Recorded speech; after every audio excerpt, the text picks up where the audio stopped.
This is OKOP. I'm Samuel Donner. And I'm John Frye. And we read the funniest stories on the internet. Mm-hmm. And John, I have quite the story. It's a family drama, but like to the max. I love it. Let's hit it. Am I the a-hole for kicking out my brother-in-law after he referred to himself as the father of my child? Oh? Yeah. I mean, that's typically something you don't do as the brother-in-law. As the brother-in-law. That's some Alabama crap going on. Yes, it is. I know this title is a bit off, maybe a bit Alabama, but let OP explain. Yes. Me and my wife welcomed our son into this world a year ago. Both of our families are very accepting of us, but my wife's family has this weird obsession with passing on the family genes.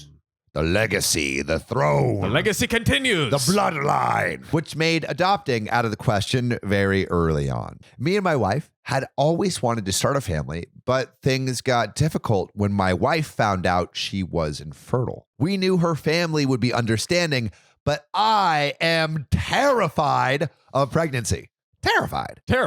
From what I've been told, I'm almost physically identical to my mom. And my mom died during childbirth. Oh. So that has led me to believe that I will die during childbirth as well. Yeah, that's terrifying. That's terrifying. It's like a fortune cookie, but a scary one where you break it open. It's like, fortune cookie you of will all die time. during pregnancy. Good God. Yeah, I don't know. They should make those for fortune cookies. like really effed up fortune cookies where it's like, next full moon, you will lose a limb. Yeah. Your spouse will leave you and sue you for all your money because you left a pan out. You will get gonorrhea 3 times this year.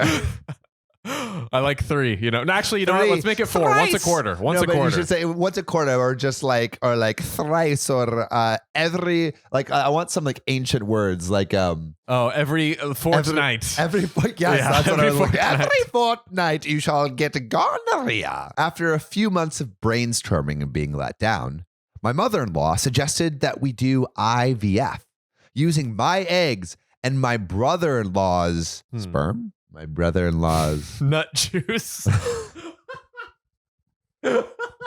Using my eggs and my brother-in-law's nut juice. Oh my God. And then let my wife carry the baby. I was skeptical at first, but gave in because the plan hit all the marks. Her family gets the genes passed on. Mm-hmm. My wife and I get to start a family, and I don't have to carry a baby. Sounds like a winning scenario. Yeah. So they went through extensive counseling and therapy to make sure everyone was on board on the same page and can handle it. The procedure was a bit expensive, but my wife's grandma happily covered the costs since our baby would be the first of the new generation of the family. The new generation. Oh, yeah. Everything was great. My wife loved being pregnant aside from the morning sickness, and we were more than overjoyed to welcome our baby boy in the winter. The problem arose last week. We were preparing for our son's first birthday when brother-in-law made a comment saying how he should get a say in the planning as the child's father. I was shocked. I cringed and told him that he wasn't. He just provided the nut juice. He looked me straight in the eye and said, yeah, so he's our child.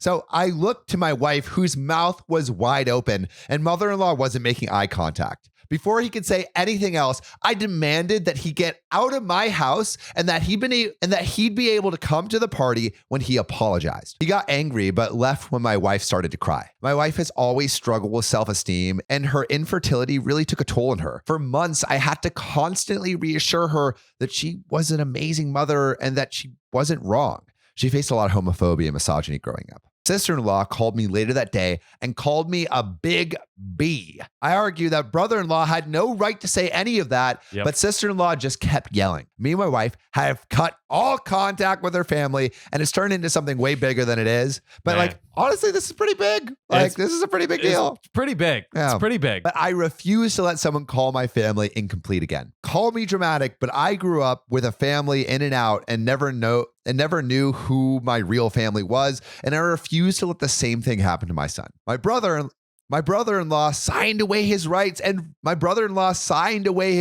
verbally agreed multiple times that he's just an uncle. He agreed. Come on, bruh. Is it the paperwork? Do what you say. He's never had a problem until now, and it's kind of out of the blue. And it is. It is. It's very It totally out of the blue. If he was starting to feel more of a connection to my son, then I'd understand if he calmly spoke to my wife instead of staking claim. That's how you got to do it. If you're going to do it, that's how you got to do it. I've reached out to brother-in-law a few times looking for a reason, but he's just thrown insults to my wife and I. My wife is devastated over losing contact, but neither of us want to forgive brother-in-law until he apologizes, which he should. So, am I the a-hole? Here's the thing. The brother-in-law could have had, that kind of involvement, but it had to be way earlier. It had to be when they were like, figuring all this out before he signed those documents. Yeah, and he has to like bring it up tenderly with care, not just be like, "Rrr." Like, and also the fact that now she's like retroactively trying, okay, like maybe we can have a conversation about it. And all he does is throw insults at her.